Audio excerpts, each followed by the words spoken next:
everyone, and welcome to the Dynamics 365 Practice Show. On the show today, we speak with Leah Bowling, Industry Vice President at Hitachi, and explore health, care, and insurance industries, two areas that she specializes in, as well as sales and pre-sales, and her experience over the past 10 years in this area. Hitachi is a global system integrator.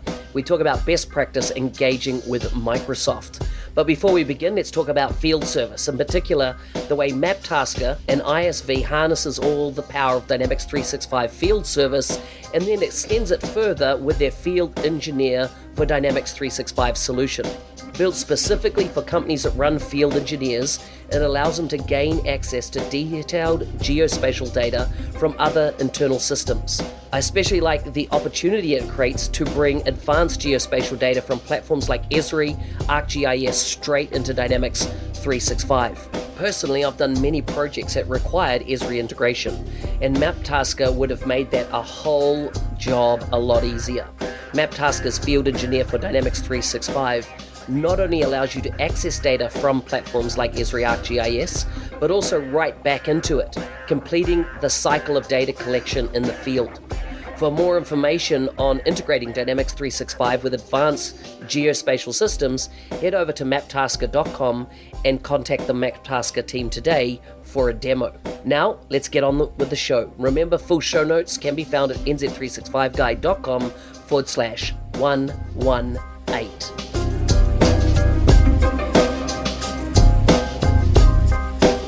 Lee, welcome to the Dynamics 365 show. Thank you. So good to have you on. I think this is a recording that's been a long time coming. You were recommended to come on the show some time ago. Tell me, what part of the world do you hail from? Where do you live? And what do you do when you're not working? Well, we sometimes joke that I hail from a local Delta lounge, wherever that may be, because we travel so much. Wow, is that right? Is that right?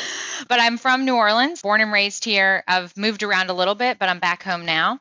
And it's probably more notorious than most cities. So there's a lot about it that a lot of people know. Wow, I always tell whenever I was doing non-for-profit type pre-sales and projects, I always tell a story about New Orleans. And it was I heard it years ago at a convergence conference of a medical establishment, and they're doing a testimonial on how they had like 226 applications that they identified could all be moved to XRM.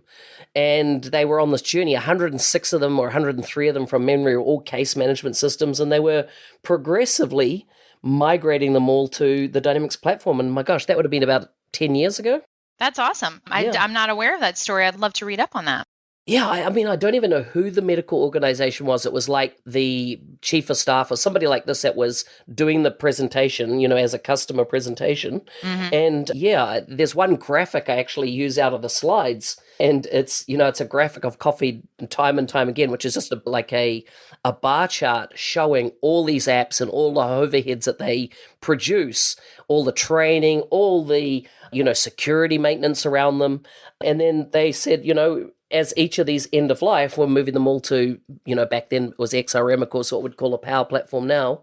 And yeah, it's such a great story. So, I've had so many companies that I've gone through and shown it to that have said, you know what, they've had 200, we've got 400 applications like that we could move across, 500, whatever. So it's that's what reminds me of New Orleans. I love New Orleans. I've had a couple of trips there, and it is a wonderful city. Well, I love that you bring that up, that you're still using pieces of that slide, because I very much believe that even in the world of technology changing as quickly as it is, I think that sometimes there are just best practices and old school things that still work, no matter what the new features and functions may be. So, and there's New Orleans is certainly a city that has a lot of rich history, and we still do things, the same way we used to, and streetcars, things like that will probably never change.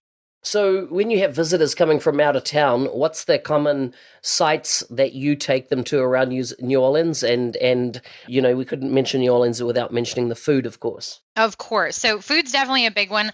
I've got a kind of a rolling Rolodex of favorite restaurants at the time, because there's always something new and fresh popping up. But there is one place that I always recommend, and it's just a fun, kind of cool, unique, it's a bar, and it's kind of cool and unique. There are plenty of places to get your fill bar wise in New Orleans. So I like to point out the ones that are my favorite. But the Malian Hotel has a bar with an actual active carousel in it, as in you sit down and the carousel actually spins as you're drinking. So imagine the conflict there of a spinning room while drinking, but but it's very cool. It's really fun.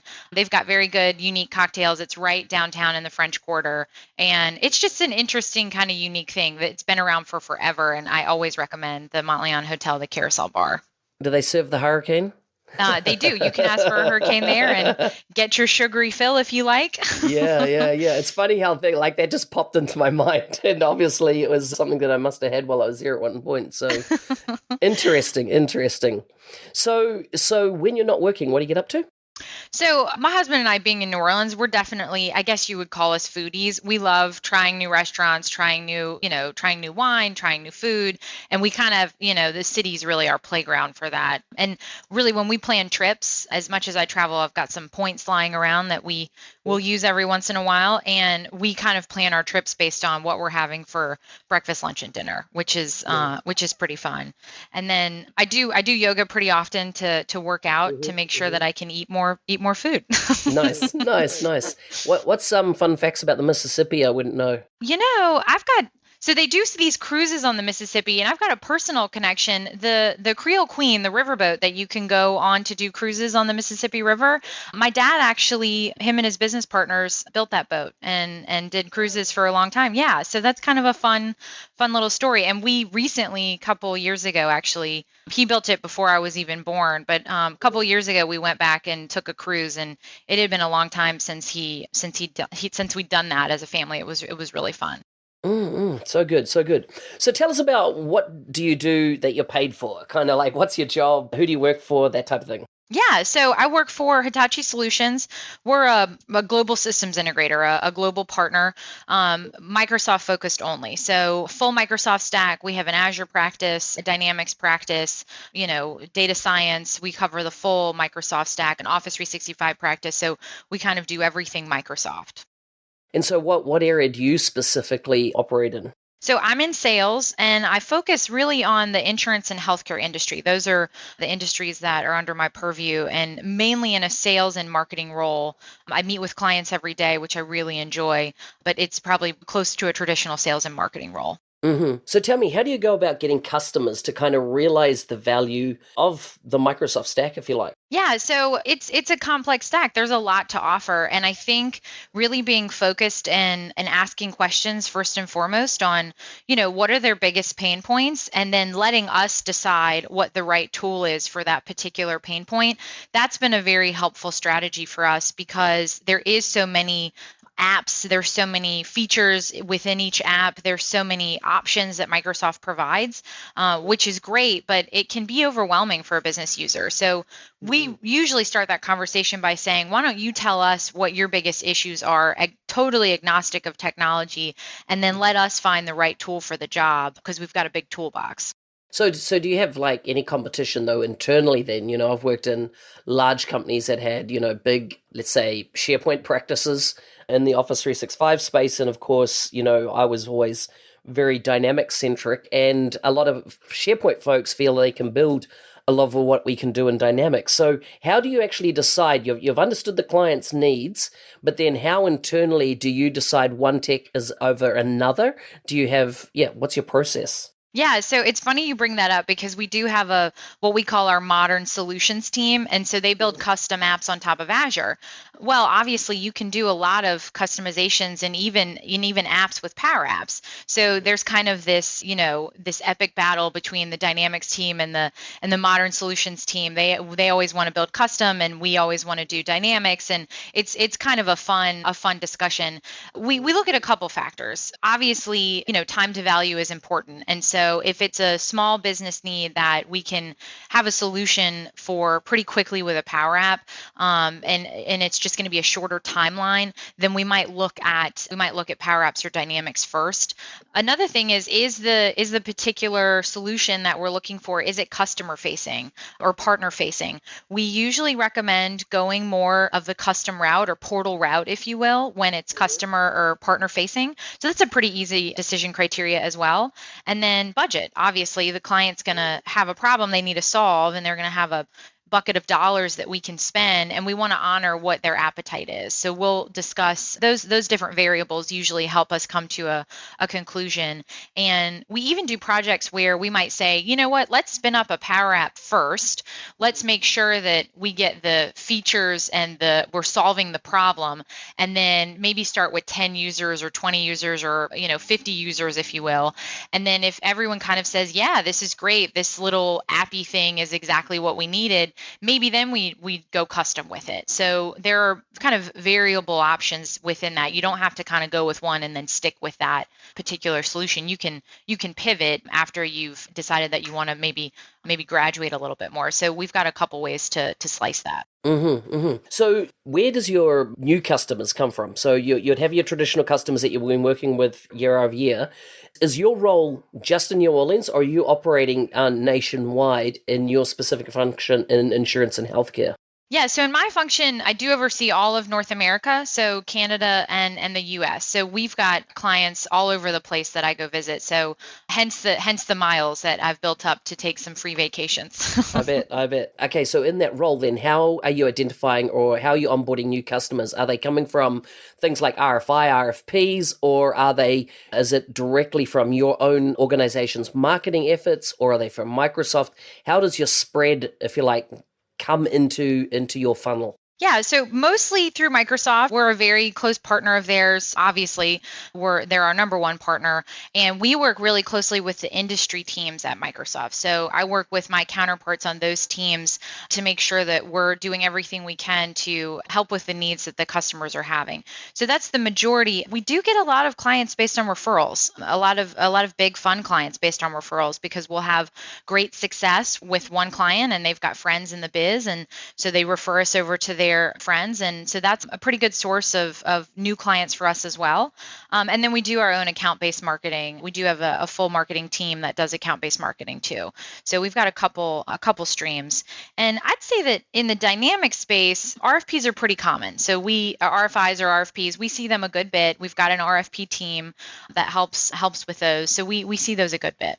So one thing you didn't mention there, and with your industry focus, do you find yourself attending industry conferences, in other words, non-Microsoft conferences, where the target industries you're operating are in and engaging that way at all?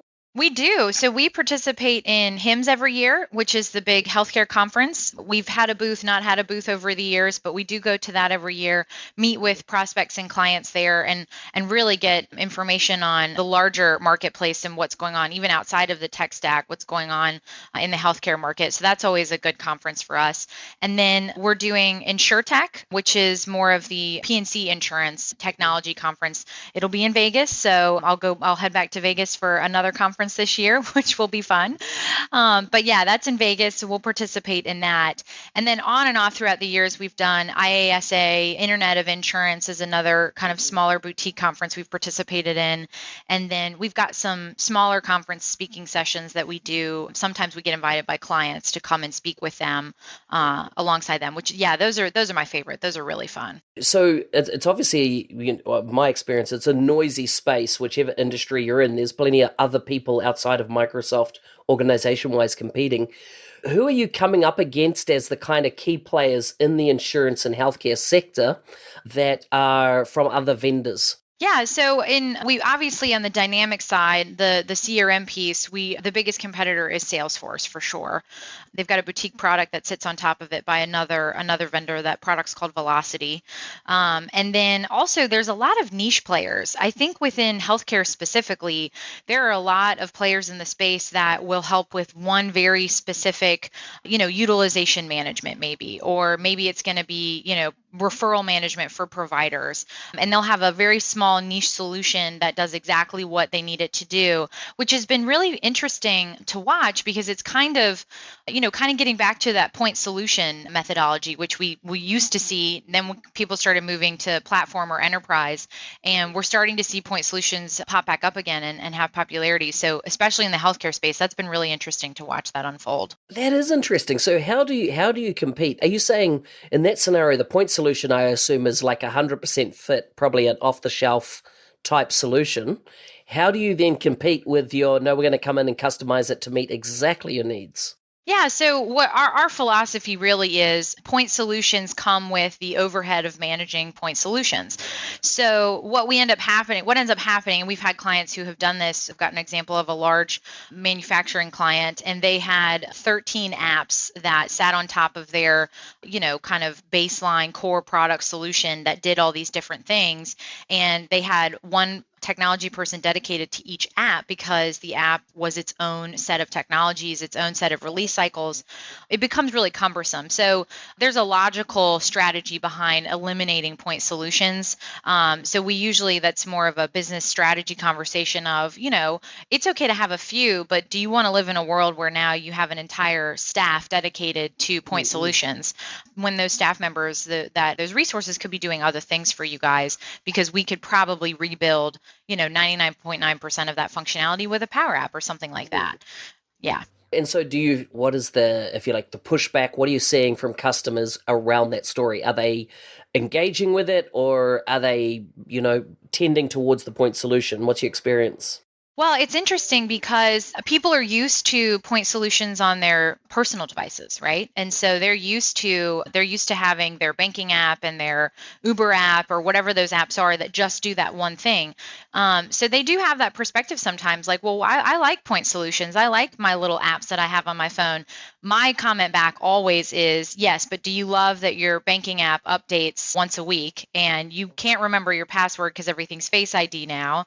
And so then you can't get in because they've sent out an update. Nobody loves the experience of having those updates be completely out of your control and on different cadences. And so they can usually relate with that. And that's usually where I go with it is, I like point solutions too. I'm a consumer, but I also don't love updates where I can't remember my password and I can't get in because it's got a spin and I don't have great Wi-Fi, so it's going to take a minute. The worst user experience for that is you're getting on an airplane and you need the GoGo entertainment app to watch movies on the plane, and you go to update it, and because you're on the airplane, your Wi-Fi is kind of bad, and it doesn't update in time, and then you're on a 3-hour flight with no entertainment. 3 hour, you're lucky. You're lucky. My minimum is a 9-hour flight to get from London to America, and I know exactly what you mean. Right? There's no cell phone signal out there, little, and then if you don't get on GoGo in time, you're right. You don't get the app down in time. It's a problem. That's right. So that is a great example of why point solutions can cause a problem when it comes to user experience. They're great because they have everything that you need in that one little app for that one little use case, but not great because there are those issues with it that are out of your control. Whereas a Power App or, a Microsoft Stack or platform is going to give you full control over those little annoying nuances that come with point solutions. So tell me, how do you kind of engage with the customer to really deliver business outcomes and not just technical solutions? The partner of the past has often been, focused on, let's get the technology in, and adoption can sometimes not be top of mind. What steps do you take to address that? Yeah, so I think this will go back to you having an illustration or graphic or story that you're still using. We have a methodology that we've been using since I arrived at Hitachi. And it starts with asking the question of why. Why are we doing what we're trying to do here? And we do not start with technology. We layer in technology as the last step. So we really have stuck to that methodology over the years. And I think that we've been successful with it because it always starts with kind of that strategic focus, the why of the project itself. And then we layer in things like best practices, what implementation methodology we're using, and then we go to select the technology. And sticking with that, we call it our our customer success formula, if you will, and sticking with that methodology. It's it's old, it's 10 years old, it's longer than I've been with the company, but it's tried and true and it works. And that's really helped us stay in line with not geeking out on the tech and insisting everything's a Power App because they're so cool and awesome. It really helps us focus on what's the right tool for the right job. Excellent. And so then do you have a customer engagement plan that goes beyond the first project or the first engagement that kind of, ongoing exposes customer to the power of why or the art of the possible within in the organization? We do. So we have a couple tools that we use, but one of them is what we call kind of an enterprise roadmap. And the enterprise roadmap for us is it's really about not only identifying the phases of the project, but also identifying kind of what that really customer experience end of the day nirvana state could look like. And once we get things like get all the data in the right spot, right? That's kind of a table stakes. You got to have your 360-degree views. You got to have your data all in the right spot. Once you get to that level, then you can start to get really, really creative with some of the additional things you can do with AI and machine learning. And an enterprise roadmap, if it's done correctly, should take into account, here are the baseline things that have to happen. Here's phase 1 and maybe phase 2 and 3. And then where do we want to be when we grow up? Who do we want to be when we grow up as an organization? And if the answer is we want to be our customer's most valuable partner, we want to be easier to do business with, whatever that strategic vision is, what are the additional technology capabilities that are a little bit more modern, a little bit more new, that we can take advantage of in order to get there? Mm-hmm. So can you give me some examples of, ones that will be top of mind? You don't have to mention the company names that have been really successful outcomes that you've been on. Yeah, so it's funny you bring that up. I just got asked this question from another colleague of mine. We really have examples we've worked with 4 clients in particular that have taken a different approach for really that nirvana state of the customer experience or a modern customer engagement. And they all had the same strategic vision, but they went about it in a couple different ways. One of them decided that they wanted to go about it with the consumer-facing apps. So the app that their customers interacted with, they wanted it to be the best app in the entire world. And they wanted our experience team, which we have on staff, to go through and help them make sure that the app was the best experience, that the users really loved it.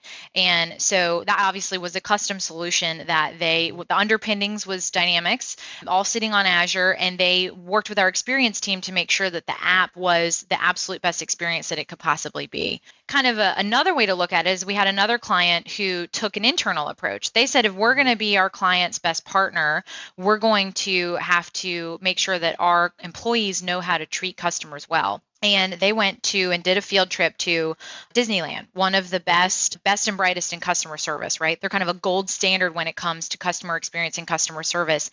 And the executives all went down, spent a couple weeks there, and really started to absorb what it means for them internally to have that change occur to where they'll be the best partner for their clients. So 2 different approaches. One was focused more on technology, one was focused more on culture, but they had the same outcome. So it's been really fun to kind of watch those 2 examples of how things have unfolded for those clients. So good. So I'm interested, in your experience, you've been at Hitachi for some time, and I see that prior to that you're with Customer Effective, which you'd know Scott though from there, wouldn't you? Who's now gone to Microsoft. Scott Sewell, yeah. Yeah, old friend of mine. They say he's got a black eye this week. I saw that on Instagram. Yeah. I'm going to have to call him. That looked pretty painful. Yeah, he said he tripped and just hit the sidewalk with his head. So that's how it happened. Yeah, it's a bit rough. Anyhow, I digress. So tell me, what has changed in sales over the last 10 years? What has stayed the same, and what have you seen change in how you're doing sales engagements? Yeah, that's a really great question. So there's a couple things that have definitely stayed the same. I truly believe that people buy from people that they trust and people that they like and people that they think they can do business with.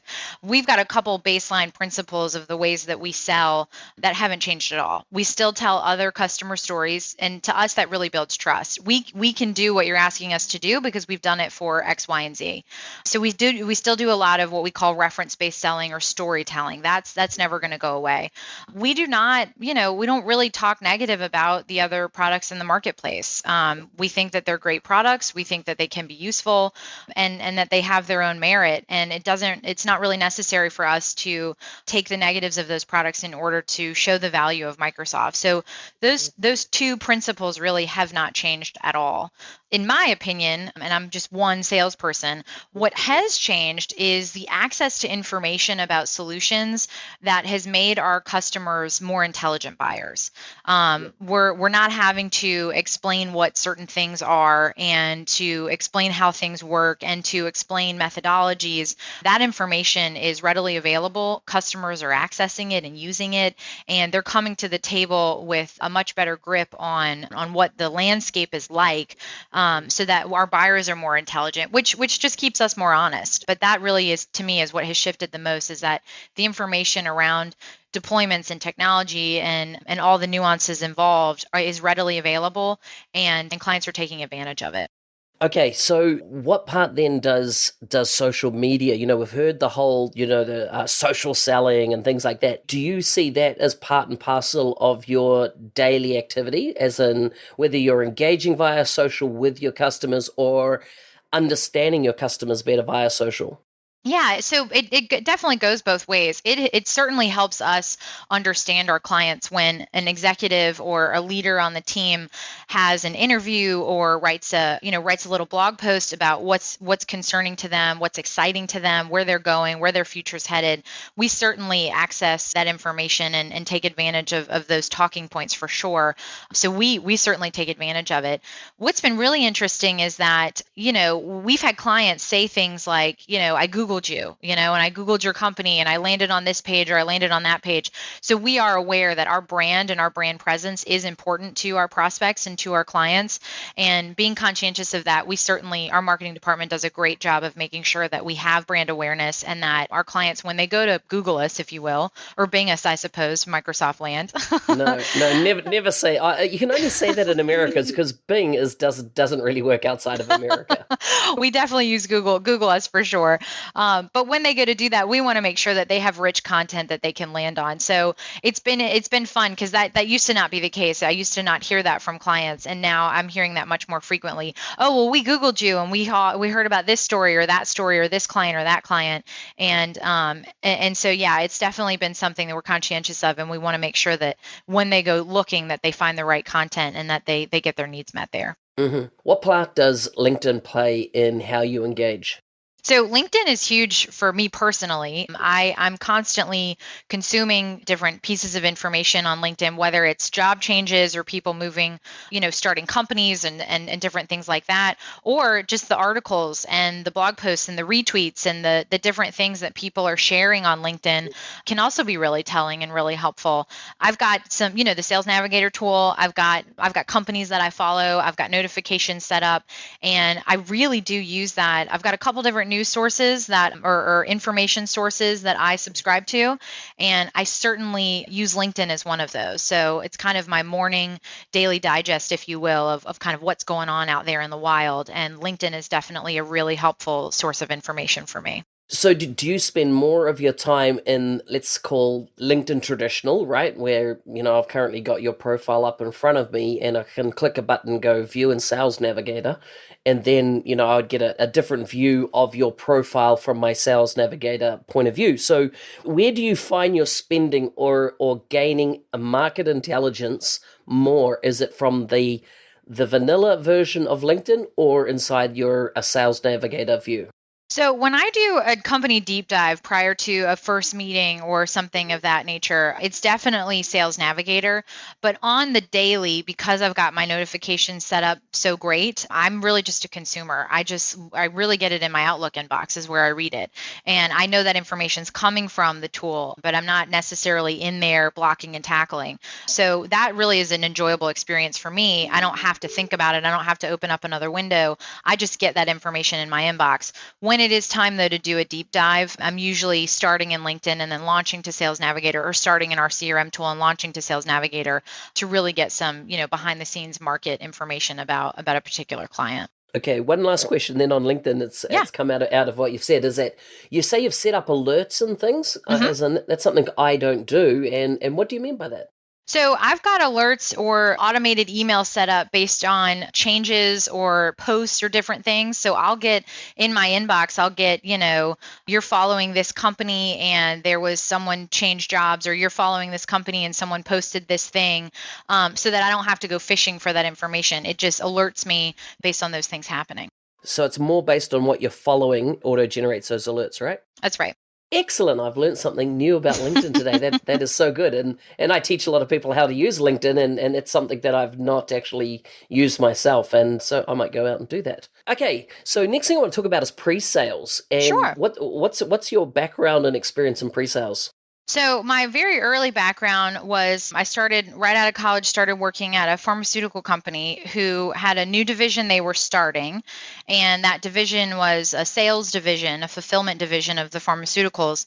And we purchased Dynamics way back in the day to start that project. And the executives kind of looked around the room and they said, "You're young, you know how to use apps, go figure it out." So that's how I cut my teeth. My next job, well, we worked with a partner. And so I got exposure to what partners were like, what they did, how they helped us. It was a local boutique firm out of Baton Rouge. And I actually thought, I really like that side of things. I like helping people. I think I would enjoy helping people learn how to do things with this tool. It's a really powerful tool. I really enjoy working with it. So my first job coming to the partner side of the house was in pre-sales. And I did that for several years and really enjoyed, I really enjoy learning about the technology and then really the translation of what the technology means for the business users. Doing those demo presentations, I really enjoyed that part of the partner channel for a long time. And you kind of are always on the cutting edge of things because you're always getting, with your Microsoft friends, they're always sending you the latest and greatest. And I really enjoyed kind of being on the edge of things and hearing about the latest features and how we can take advantage of them. So that role was really fun for me. How do you see what do you see the separation of roles when it comes to sales and pre-sales? So at where we live at Hitachi, the way it kind of boils down is the sales leaders, like myself currently, are industry experts. And we're there to help tell the stories, help solve the industry specific problems that the client is having. And the pre-sellers also have industry background, but they're the technical leaders in the room. If there is a technical question or we need to translate a business problem into a technology solution, they're the experts on that. And so usually that helps serve both audiences, both business and technical, and that kind of gets everyone's needs met in the room. And we really shape our team based on what we think the clients are going to need, how we anticipate that. Well, that sometimes means that we also bring in someone from the Azure side of the house, someone from the Modern Solutions team. And so we stack our teams, our pre-sales versus our pure sales. We really stack those based on what we think the client's going to be looking for. So good, so good.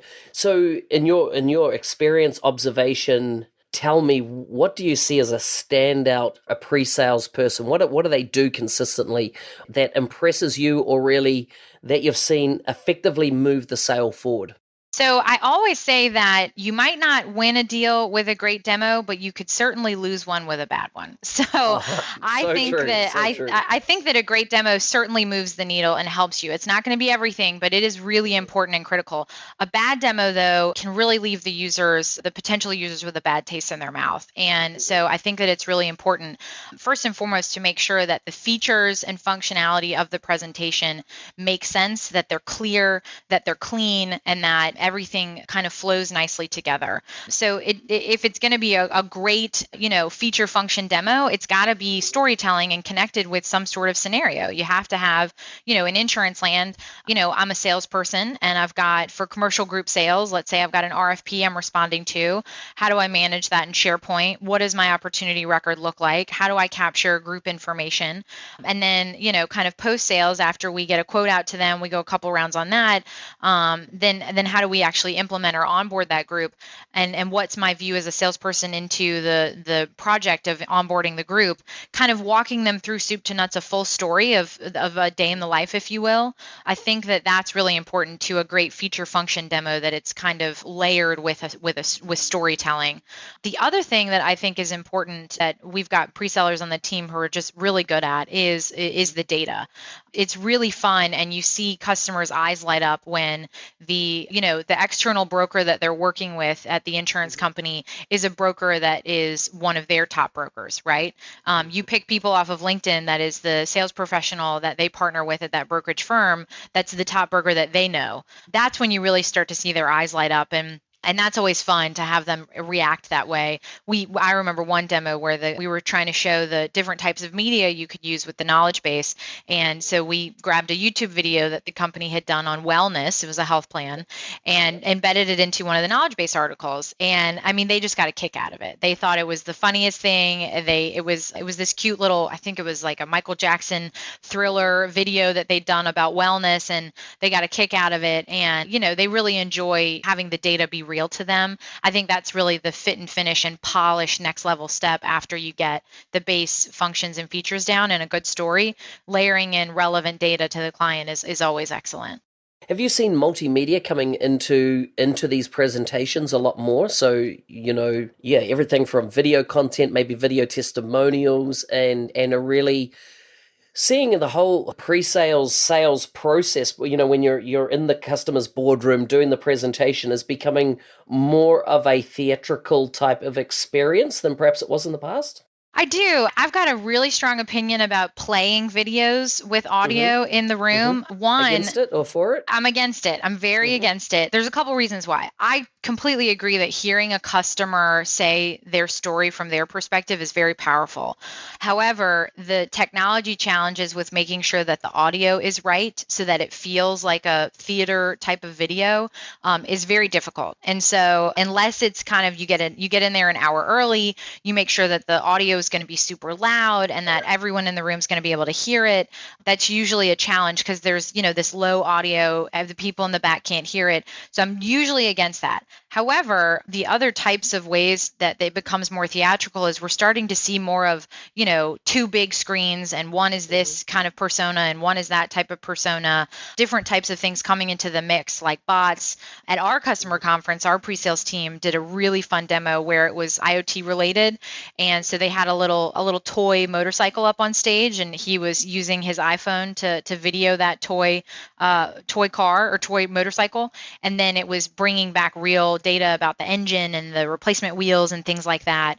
Very interactive. And then he actually had mapped out the building, right, so that we could do IoT around where a service person is in a particular campus. And he left the room, and you could see his little bean kind of following him around the hotel. So really fun interactive demos that I do think it's becoming more of a show than it used to be in the past. So good, so good. I totally agree. Tell me about your relationship or how you engage with Microsoft and the importance of nurturing a healthier relationship with key stakeholders in Microsoft. Yeah, so we make a concerted effort to make sure that we are doing everything we can to meet Microsoft's needs. And in turn, they're making sure that we have what we need to be supported in a sales cycle, and in delivery, of course, as well, is really important. So we do line up with our Microsoft counterparts. We have an org chart from them, and we kind of say, okay, who lines up here, and make sure that there are regular touch points with those individuals. And it's a two-way conversation. How can we help you, and how can they help us? And I think that the regular cadence of setting expectations of what we can and can't do, what we do and do not need, I think that's really helpful. In particular, because Microsoft, does reorgs fairly often, we try to keep up as much as we can with making sure that when someone new lands in a position, that they know that Hitachi's here to help, and that we have people that have been doing whatever they're attempting to do on the partner side for a long time, and so we can help as much as we can there. We like to be forward about that because we know that that's challenging. You get put in a new role, you might not be sure how this or that kind of works and interacts, and we like to be there to kind of help those new individuals adjust to their new role. So this is the new individuals within Microsoft. That's right. I mean, they might come from the outside, but oftentimes it's just someone who's been around the channel and now they've landed in a new role. And so whoever we were working with previously has moved to another role, and so we want to make sure that they feel supported like the previous person did as well. So what have you found the most effective way to help Microsoft? As in, let's say the new person coming in. I've had a lot of experience. I used to work out of a Microsoft office 1 day a week full time for about 2 years when I was in Australia. And so I did a lot of that building relationship, with them, but I could see where I could fill the gaps that they didn't have. How do you see you assist Microsoft, down at that kind of engagement level that it's, they're engaging with the same people you're engaging with in your customer? Yeah, so we literally go through an org chart exercise to make sure first and foremost that we're not going to make you, if you need something from Hitachi, we're going to give you one person that you can contact. I think consistency is key because people get comfortable with people, they trust people, and it's your livelihood and your business. So if you have to meet a new person every time you need a different thing within Hitachi, that can get frustrating. So we definitely like to align 1v1 relationships with a Microsoft team so that they can get used to working with and used to the style and the cadence of how that individual works so that they can build some trust there that can reduce a lot of extra communication or extra overhead simply because we're kind of still sniffing each other out, if you will, kind of still in the dating period. So that usually has been an effective tool or way for us to approach making sure that relationship is solid. Yes, excellent, excellent. Just looking at insurance and healthcare, highly regulated industries, which I know you specialize in, what's the lay of the landscape in their adoption or, if you like, their digital journey that they're on? Yeah, so especially in insurance and healthcare, they are highly regulated, and they're starting to realize, or really they are realizing that the same consumers that are used to the type of touch and service and knowledge about them that have consumer apps, right? Things like, Amazon or the other tools they're using, Uber, those consumers also purchase insurance. And so the expectation is there that their insurance companies are going to behave and react to them like the other consumer apps that they're using. So it's been really interesting to kind of see the dial be turned up and the pressure really be turned up on the expectation that consumers have as it bleeds over into the insurance, healthcare, and property and casualty insurance space. So the expectation is there, and they're now trying to do everything that they can in order to meet those needs and to meet those expectations. It's, at this stage in the game, it's unacceptable for a claim to take, 90 days. People have expectations that it's just not going to take that long. It should take, 24 to 48 hours. And I shouldn't have to wait to get in touch with the person who can help me with something. And you should anticipate that I have needs. And so it's been really fun to work with them really around modernization of that customer experience or member experience. That's been a big focus. And we had a lot of fun working with our clients around that particular issue. Have you taken a look at all at the Microsoft Healthcare Accelerator, and are you incorporating that into any projects? We have. So we actually worked with Edgar Wilson, who is an ex-Hitachian. And so we worked in lockstep with Microsoft on that accelerator to make sure that it matched the data model that we had for our own accelerators, if you will. And so we worked hand in hand with them. And it's been really fun to see the evolution of that tool and how it has affected the market and really just been what it's supposed to be, an accelerator to the types of integrations and data that they need to get at, not just from the dynamic space, but from the other tools in the other areas too. So are other providers, other partners, other perhaps ISVs, are you seeing them use like the common data model that's available in that healthcare accelerator? Yeah, so I think that the general philosophy behind the common data model is excellent. And I think that a year ago, I would have said adoption's a little bit low, but I think now people are really starting to grasp the concept and philosophy behind it. And I definitely think that people are paying attention and leveraging it as much as they can in the current state for sure. Excellent, excellent. Well, it's been very interesting talking to you. Time has flown. I just always like to wrap up with some quick fire questions. Sure. So here they are. What's the number one album that would be played frequently on your playlist? I'm embarrassed to say this, but the Adele, very old school, kind of her first album, I just love it, and I should not sing that as loud as I do, but I could. That's just a oldie but a goodie. I love her music, and I can kind of jam out to that at any point in time. I think she's a bit of a timeless artist as well, right? Yeah, I yeah. think it appeals at so many levels. It's a pity she stopped singing, really. I know. I'm hoping that she comes back, kind of surprises us all. But that first album it gets me. It really gets Yeah, me.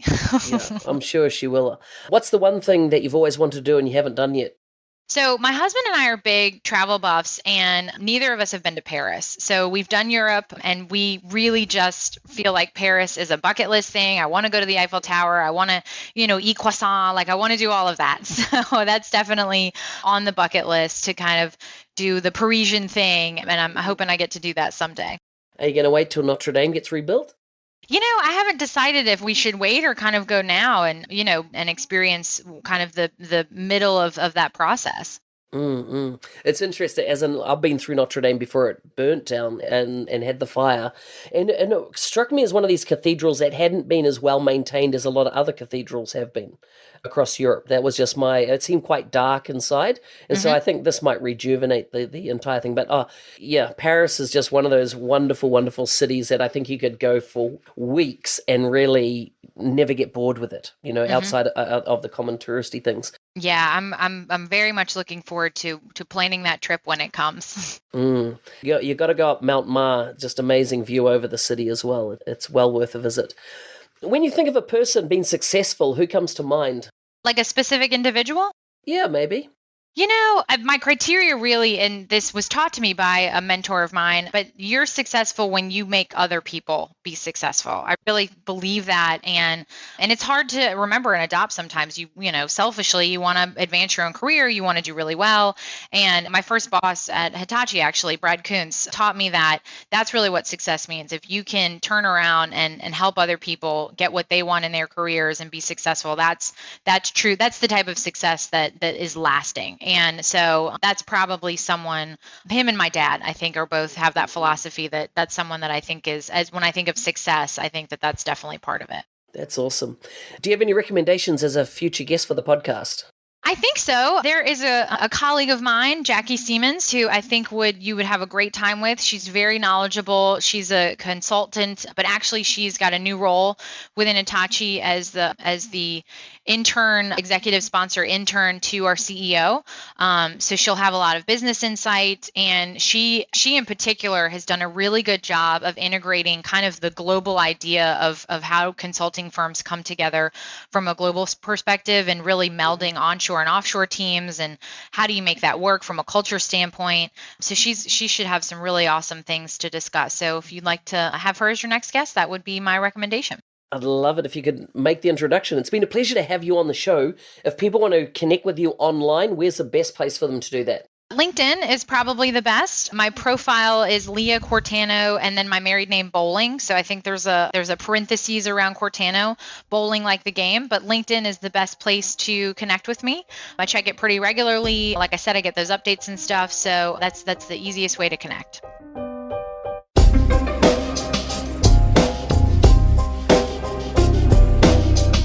Hey, thanks again for joining us today on the Dynamics 365 show. I'm your host, Business Applications MVP Mark Smith, otherwise known, of course, as the NZ365 guy. I'm trying out something new, and that is live streaming. If you want to chat with Steve Mordew and myself on air, please check us out every Wednesday on YouTube. Go to youtube.com/NZ365 guy. If you subscribe, hit the bell, you'll get notified 1 hour before we go live for that show. If you have any questions that you want to raise or you want us to address on the show, feel free to reach out and ask, and we'll be sure to get them on the air. Anyhow, bye for now.